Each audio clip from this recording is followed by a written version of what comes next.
stop being lazy. Yeah. And I became creative. Yeah. And I learned how to create it. And now that pride's for me. So come see. Oh, come here. Welcome back to the Silver Line and Atlanta Falcons podcast. This is a not so Quicksilver reaction to the Falcons 20-10 defeat on Sunday Night Football. I am your host, Sterlington. This is your co-host, Cam. And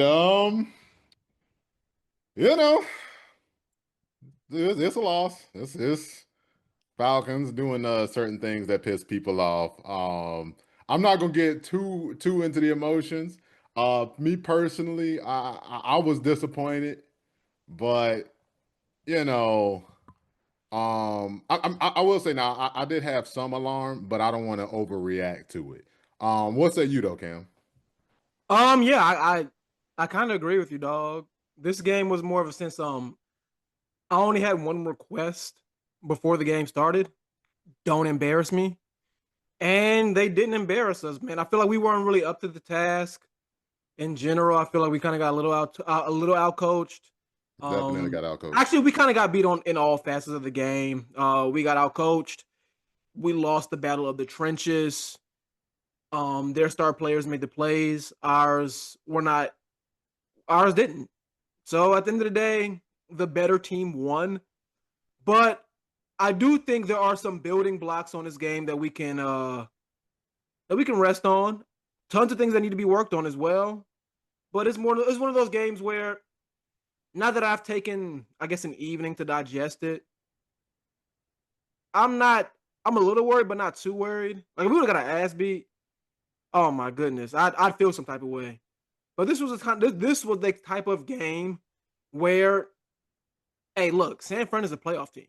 San Fran is a perennial playoff team, and Kyle Shanahan's a really good coach. Don't let 28-3 fool you. Don't let all the Super Bowl losses, well, the two Super Bowl, well, I guess technically three, but two with the Niners, all those NFC Championship games. Don't let that fool you. This is a phenomenal coach. His daddy was a phenomenal coach. Yeah, he gets it. Running the he family. Gets it. Like don't get it confused now. So yeah, we lost to a playoff team. The Niners are like 5-1 now, 5-2. 5-2, yeah. 5-2, and we're back to 3-3. So you know what?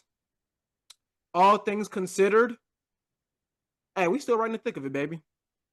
Yeah, we all right in the thick of it. It's no need to overreact and act like it's the end of the world, the sky falling. It's not falling. Now, what I will say is I did have a little bit of a trepidation about it because this is one of them games where we both picked the Falcons to win handily, but we home is a little bit. That's kind of the point of the podcast. We Falcons fans, we want to prop the Falcons up, but we did point out some things that were reasons for concern in this game. One of the things that we said could not happen. One of the biggest things we said couldn't happen going into this game was that we be the get right game for San Fran's running game, right? We saw that they were, basically the worst running team in the league. But at the same time, it's like, hey, that's still Kyle Shanahan over there. And the other thing too is how bad you were against all them other teams in the league don't matter on Sunday. All that matters is how good or how bad you were in the game that you played. And quite frankly, they found ways to put it together. We knew we had a weakness in the run defense. We knew before the season that we had a bit of a weakness in run defense. And we have been able to play ahead of the sticks and basically play ahead on the scoreboard to stop that from being an issue. But we did see in the second half of the game last week on Monday that the Bills, they had something.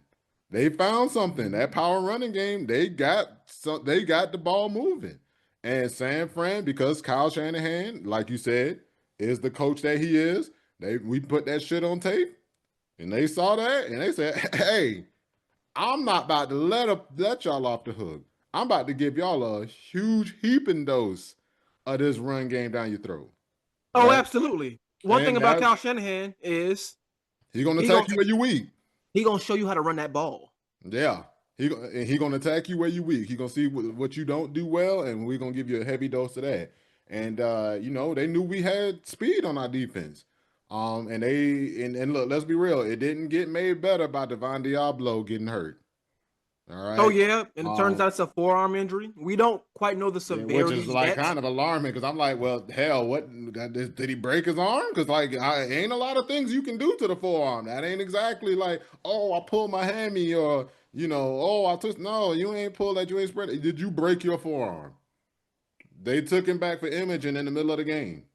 Yeah, and he didn't come back out. So hey, a broken forearm is like that's an 8-week injury. You see what I'm saying? Especially when he was playing as well as he is, and this is one of those things where you and just to focus on the game before we focus on the what's ahead. So now you get one of your weaknesses already is kind of the power running game, right? And now they're gonna run the power running game. They're gonna get George Kittle back, who helps them with the power running game, and you're gonna be short, one of your inside linebackers. And then that's what depth matters because now Devon Diablo gets hurt, and you're going straight to JD Bertrand. And JD, he's all right, but I mean, he's supposedly a certain size, but he always looks small on the field to me. Like Yeah, and on top of that, he does wear the Guardian cap. So that's saying something. You look small with the Guardian cap on too. right.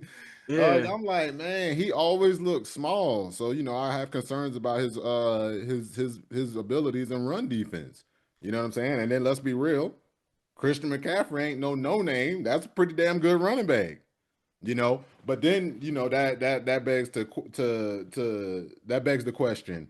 All right, well, if the Falcons had problems with the power running game last week, but they still won. They still held the other team to 14. They still put that game away, won that game by 2 scores. What happened this week? Well, that's what you got to flip over to the other side, right? And I gotta admit that was where a good bit of some of the disappointment comes for me. This was just a bad game by Zach Robinson a little bit. Honestly, I could say without not being funny, and I'm not overreacting.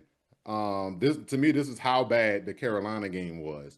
I think you could realistically mark this as the second worst game they played this year.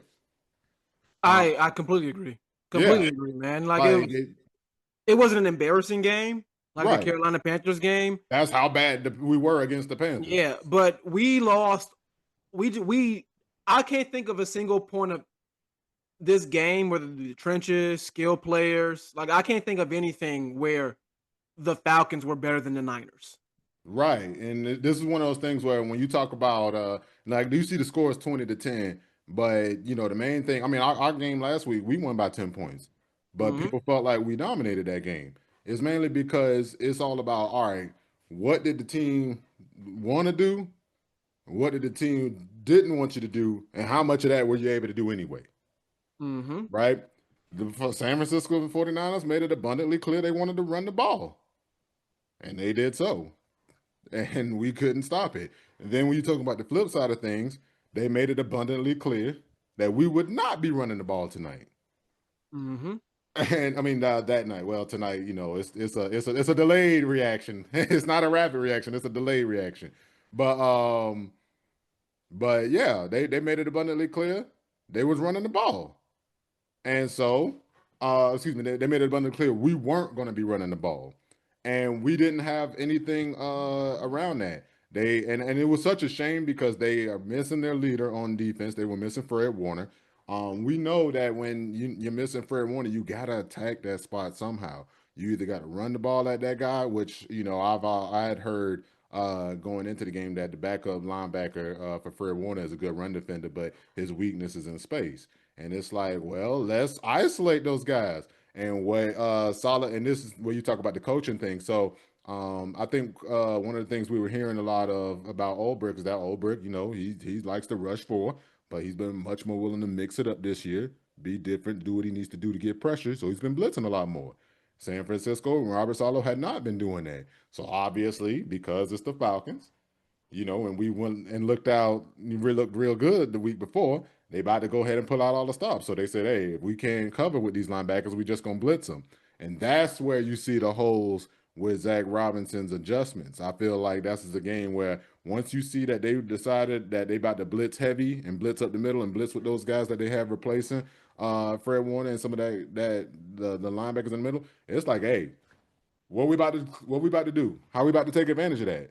Because you're gonna catch them doing that. I didn't see any screens into blitzes. Not that a lot of the situations they were blitzing, you wouldn't really run screens. Like you're not trying to necessarily run screens on 3rd and long, right? But 3rd and long, but 3rd and still gettable. Like if it's 3rd and 12, you still about to try to get that 3rd and 12. We're not running any screens on those downs. We're not really running crosses into the areas vacated by the linebackers. Because I think I saw a stat that Michael Penix Jr. had like what was his rating against pressure? It was like the lowest or something. Oh But yeah, let me pull that bad boy up for you. Yeah, okay, so yeah, he had like a extremely low success rate against pressure, but I was like, well, I mean, you can tell if you watch the game or not because it wasn't a bunch of, oh, okay, he got pressure and then he just like treating the ball like a hot potato. He's being careless with the ball or something like that. A lot of those plays, he was getting pressure and then he'll throw the ball away. Speaking of throwaways, a real backbreaker of a play was that oh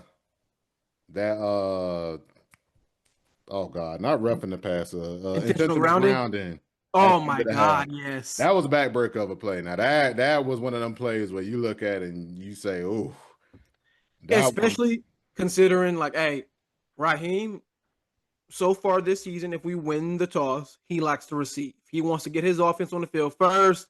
Yep. Let MPJ find his rhythm, get his groove.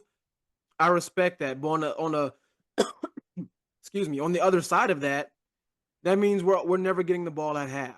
So we needed those 3 points, and then to get that taken off the board like that, oh Yeah. yeah, oh yeah, it was a big momentum swing. Now, That one granted, was coming out of a huge half, one. we only gave up a field goal coming out of half, and then we scored a touchdown. So hey, at one point I was like, you know what? Maybe these boys can rally, but then the 49ers Yeah, do but what see, that do. changed everything though. You get those 3 points and then you get that field goal stop and you score again, it's 13 all. Then when the San Francisco 49ers score again, now it's a one-score game when you getting the ball back, and who knows how that Mm-hmm. plays out, as opposed to the game you have to play when you need to score early because it's a two-score game. You gotta it's a different kind of urgency. And you can't always play it out like that, but I think in this case you kind of can because it wasn't a huge swings in the scoreboard. And ultimately San Fran did score a touchdown to get that lead. So, that's one. The only thing that might have been different was whether or not San Fran threw the ball more. But I highly doubt that. It was clear that they were dialed in and focused. And we got out coached in that respect. And so where I do have some concern because I was on the Falcons subreddit and people like throw the whole team away, fire the whole coach, etc. I'm like, well, y'all relax. Oh yeah, yeah, of course, Relax. man. It's not that bad. All right. They lost to a good team. Like, damn, y'all like to like they like at least when the Panthers did when we got smoked by the Panthers, we got beat by 30, we got shut out, and we gave a winless team their first loss of the year. All right. Freak out is warranted. Oh, and by the way, that same Panthers team is now 4-3. They've won 4 straight. Um yeah, no, they won 4 of their last 5. No, you're right. You're right. I Three misspoke. straight and undefeated at home, by the way. So Mm-hmm. that's the Panthers. Meanwhile, for us, this is a game. I'm like, you lost to a team that's a good team, a team with a lot of pedigree, a lot of recent playoff success, and they were the home team. Now, speaking of home team, though, this is where I do start to have concerns. Right, this team is pretty mediocre on the road. At least the offense is. So I look at what we've done in our 3 road games this year. We scored 22 points, 0 points, and 10 points in 3 road games this year. We're averaging less than 11 points a game on the road. All That's right. not good. That's That's not not good. good. That's not good. That is not acceptable. All right.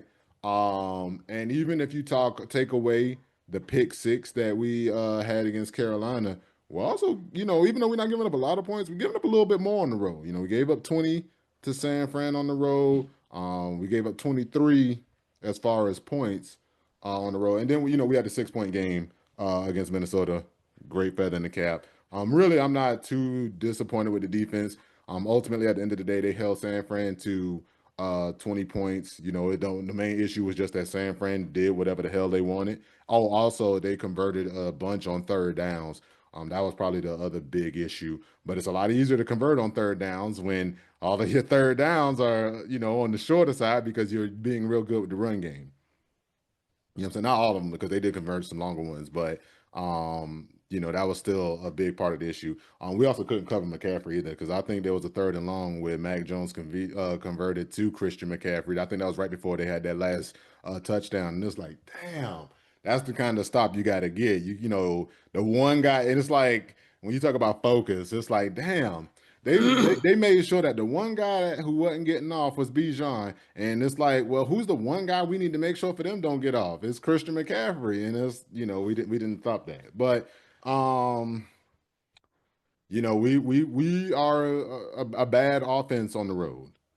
We're a bad offense on the road. Another thing that I've grown concerned about is so 3 of our losses this year have come against the best 3 run defenses we faced this year. All right. Tampa Bay is a top half because I'm not even necessarily saying they're good run defenses, but if they're in the top half of the league, we seem to struggle a little. Against the Bucks, that's the top half of the league run defense. Panthers, that's the top half of the league run defense. 49ers, barely, but they are, in fact, in the top half of the league as far as they run defense. And in both of those, in all 3 of those games, our inability to run the ball has directly contributed to poor offensive performances. You know what I'm saying? You go back to, Tampa, that was our best one, but, then you think back again and you say, that we really didn't do well on offense that game. We scored 20 points, but, Bijan had a 50-yard catch and run off a short pass that he made multiple misses on, and then he scored. And then Michael Penix Jr. had to have a 4th down rushing touchdown where he barely got it. And then that was our other touchdown of the game. But there was that. Then there was Carolina. We didn't even get past the 30. So we never even made it into the red zone for the Panthers. And then there's this game where we only put up 10 points. And we playing awful against pressure. Michael Penix Jr. is not looking great. And we got to also, the other thing we got to remember too about Michael Penix Jr., I see people just ready to throw him out too. And I'm just like, good Lord, do y'all not get tired of jerking your head back and forth? You're going to break your neck doing that shit. Like, dang, you can, he's good. He's God. He throwing the shit. Like, like, I'm like, relax, man. Like, relax. All right. Michael Penix Jr. has played his 9th game. His 9th game. I got more fingers than Penix has played in the NFL. Hell, I just saw Drew Brees saying that a quarterback needs about 50 games before you know what you got. For those who don't know, that's just under 3 seasons in the modern NFL game. I had to say that because I always counted as 16 games still. I'm still adjusting to that mentally. But yeah, 3 seasons is 51 games. Michael Penix Jr., come on, man. He's in his 9th game. Matter of fact, we were talking about, before we got on the pod, we was talking about how good it felt to be solid at that position, right? At the quarterback position. And I just was remembering Matt Ryan's rookie year and how he had some extremely legendary moments that year. But obviously first pass being a 62-yard touchdown to Michael Jenkins of all people, who, he was kind of an also ran that receiver. And then we had the game against the Bears, the Chicago Bears. For those who are younger fans, because that game was in 2008, so that was 17 years ago. Uh, the Bears scored a touchdown that put them ahead by like a point or two with 11 seconds left. They squibbed it. We returned it. We got the ball back with 8 seconds left. Matt Ryan hit a sweet corner route, 26 yards to Michael Jenkins. And then we scored the game-winning field goal, Jason Elam. Those who were there were there. They remember. But if you take the glitz and glam off of how amazing those moments were, you look at that whole season and you say, huh, damn, Matt Ryan only had a 61% completion percentage. Damn, Matt Ryan threw for 3,400 yards in 16 games. Damn, he had 16 touchdowns and 11 picks. Damn, if you would have took the wins and the rookie of the year and all that shit off, you'd have been like, huh, this guy's all right. Yeah, and it's mediocre. year one, and people, me too. Yeah. I see the 11-6, 11-5 record and think, oh, Matt Ryan led us to the playoffs his rookie year. I think he started his career off with like what would you say 5 straight winning seasons? 5 straight. When the last time the Falcons done that? Never. They never did that. They've never done that, man. And granted, our team was built different. We had a rookie quarterback on a rookie deal, so we were able to utilize more of that money to build him a surrounding cast, a supporting cast that can help alleviate some of the stress that you feel as a rookie quarterback. But man, like I completely agree. Sometimes we have to take a step back and reassess. And I have that stat for you if you're ready. I'm ready. So from Next Gen Stats, Michael Penix Jr. did not complete a single one of his 9 passes under pressure in Week 7 against the Niners.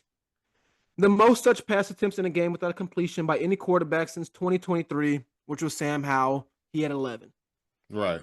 He was pressured 11 times on 42 dropbacks, taking 2 sacks. When not pressured, he completed 21 of 29, passes for 241 and a touchdown. Yeah. So, all things considered, I think we as fans, like me included, have to, like you said, take things into perspective.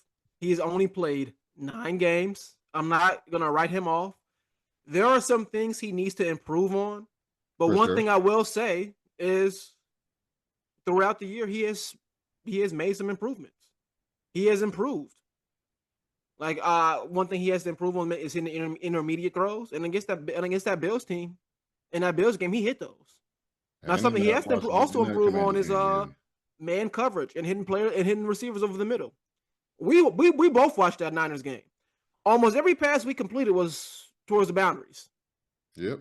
That's just how it was. Flats, yeah. It was in the flats, to the boundaries, short passes. We couldn't really make anything shake over the middle. Oh, he had a couple passes over the middle. He had a pretty sweet 3rd down completion to Darnell Mooney.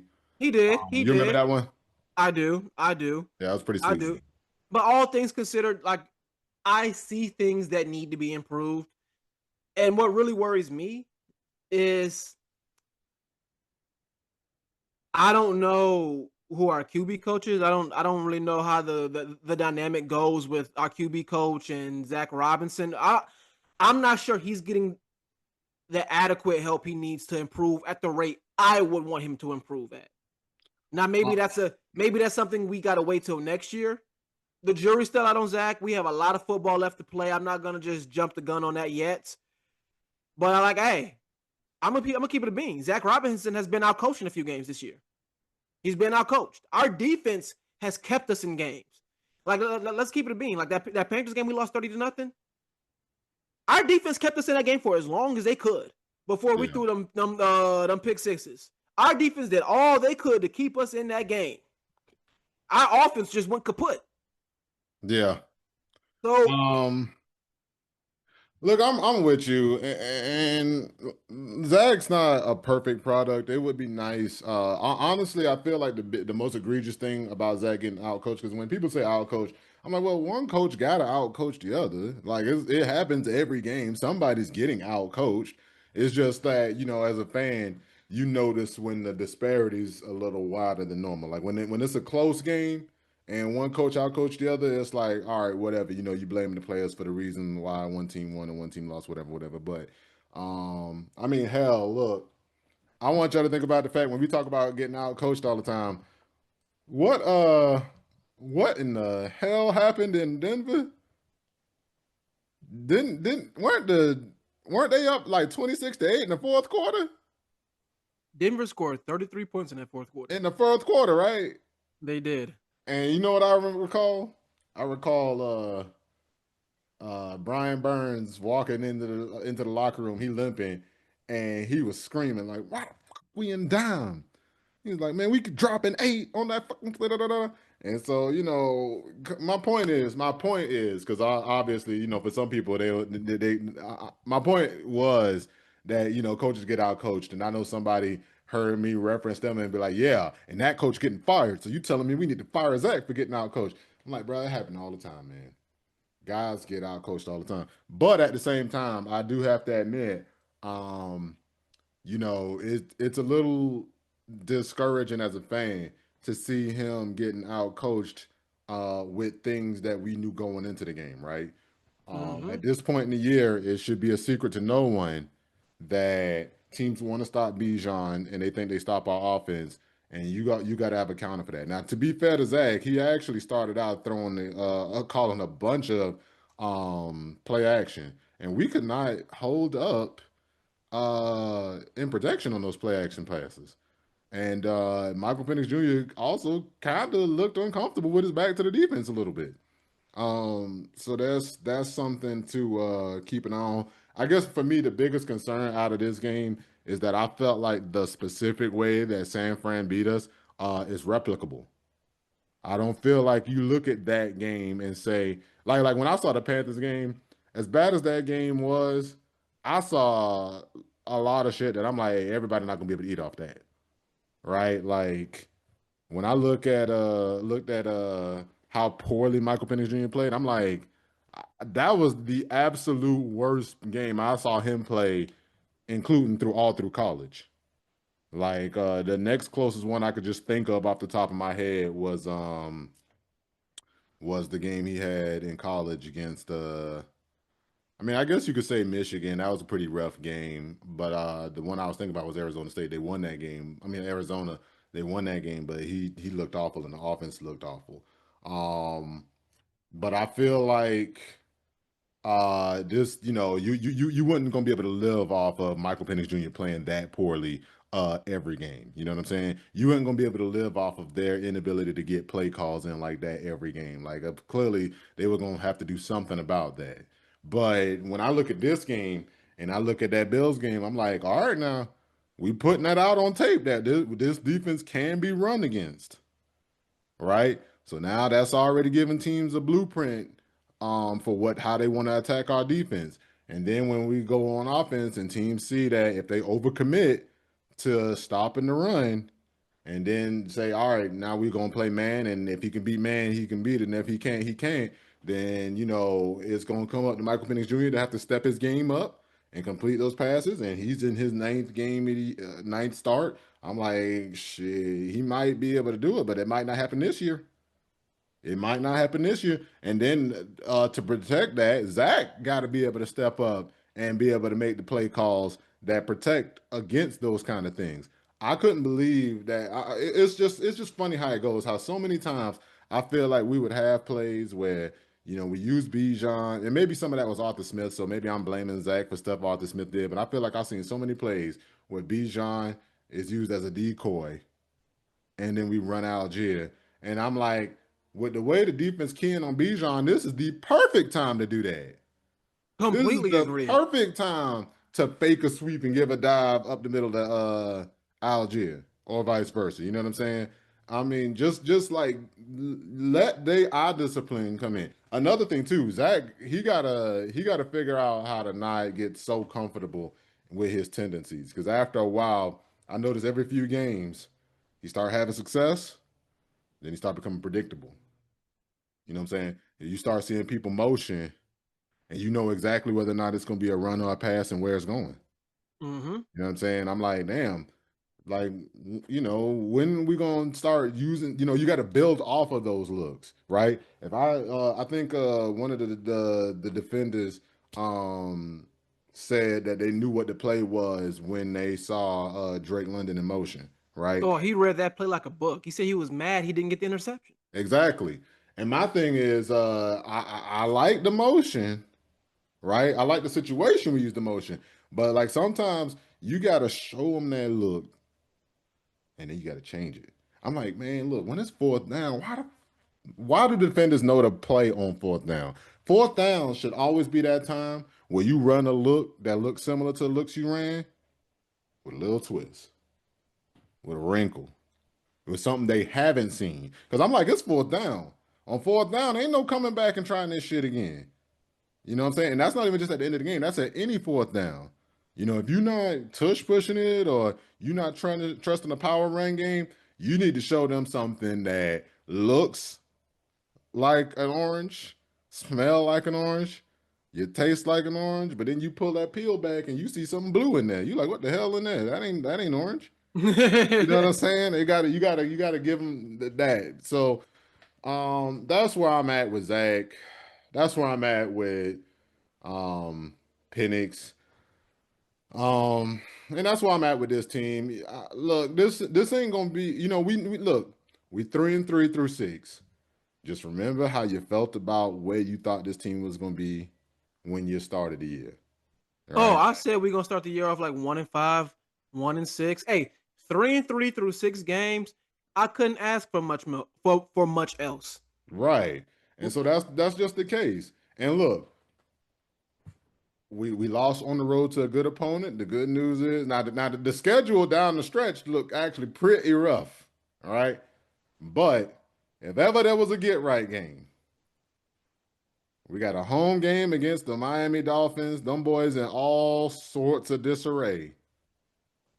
For the love of God. Now I'll say this much. We lose to Miami, I'm gonna let you panic.